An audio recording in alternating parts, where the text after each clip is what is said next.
Are you gonna call me a piece of now? What? The Rick and Morty Season 9 finale turned out to be philosophical again. What did Jerry's overprotection ultimately lead to? Can Rick ever be truly happy, even for a second?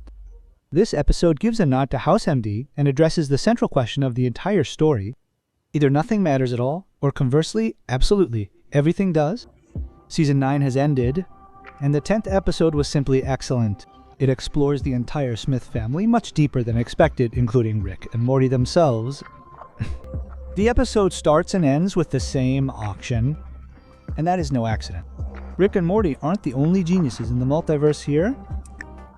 Some of their variants are frankly weaker, so they travel through different universes for so-called inheritances just to scavenge something valuable. So at one such auction, Morty learns about the tactic used by the Mortys in sunglasses. The fact is that Mortys in general suffer globally from a lack of attention and care.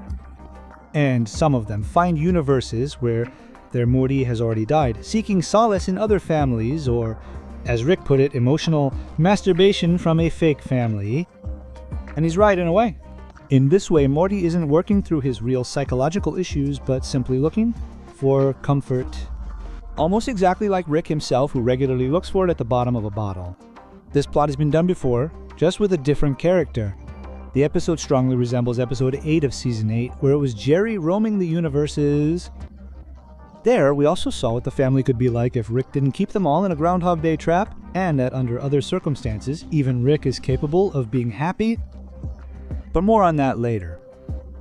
After finding a portal gun at the auction, Morty decides to visit a couple of his own funerals in other universes. The universes are surprisingly creative. A gothic universe. A universe where everyone lives in virtual reality.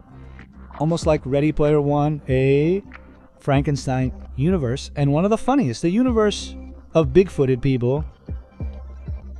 It was there, upon seeing the local Jessica, that Morty first seriously latched onto the idea of finding a universe where the perfect family from his own imagination would be at his funeral, and he finds it. And that is where Jerry is revealed in a way we never expected. Jerry is portrayed really well here as a despotic person, and it's quite logical. It brings to mind the type of parents who dreamt of certain goals in their youth, but having achieved nothing, they start turning their own children into projects, instilling in them their own fears, desires, and goals, just to correct the fact that they were losers themselves. If we take a closer look at this universe, it turns out it is not located within the central finite curve. As I understand it, Rick Prime never came here, and the local Rick never invented a portal gun. At some point, the local Diane simply disappeared, just as she disappears in all possible universes.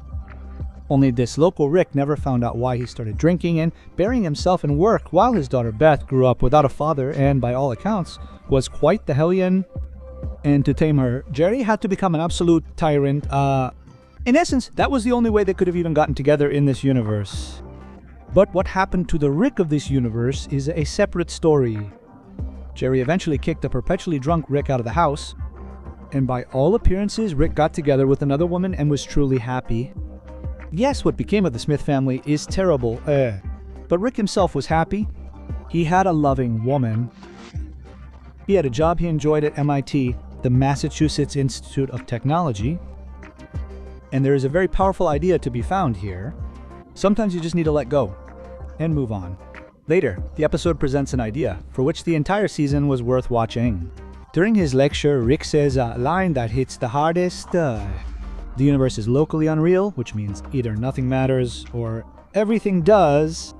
This refers to radical non-duality, a philosophical and spiritual idea that the division between self and world, observer and object, important and unimportant, exists only in our perception. And we see this shift in perception perfectly in the episode itself and how it changes for Rick when he becomes obsessed with science and alcohol again. At that moment, everything else loses all meaning for him. Neither his new wife, nor his job, nor any norms or morals. Everything becomes unimportant. When Rick comes to the realization that he has access to countless universes, the value of his own life simply loses its meaning.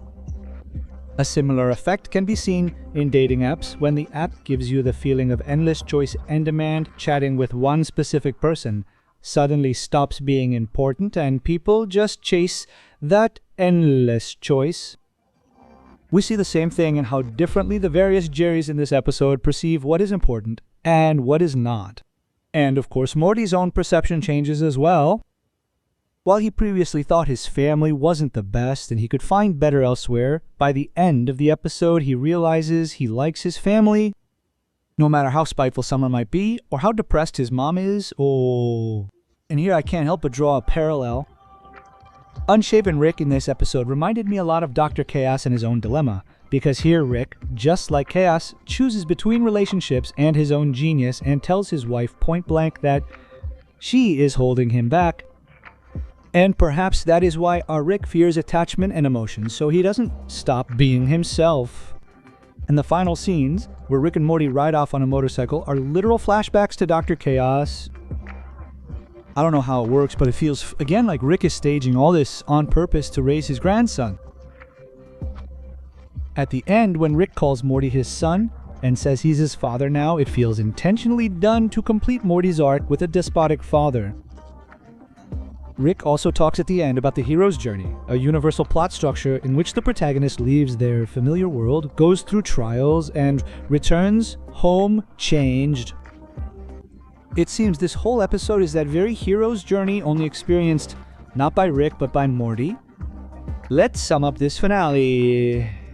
Overall, the season's final episode turned out great, with an interesting plot that kept the suspense until the very end. And most importantly, it answered the question of Morty, who thought he didn't have the best versions of his family.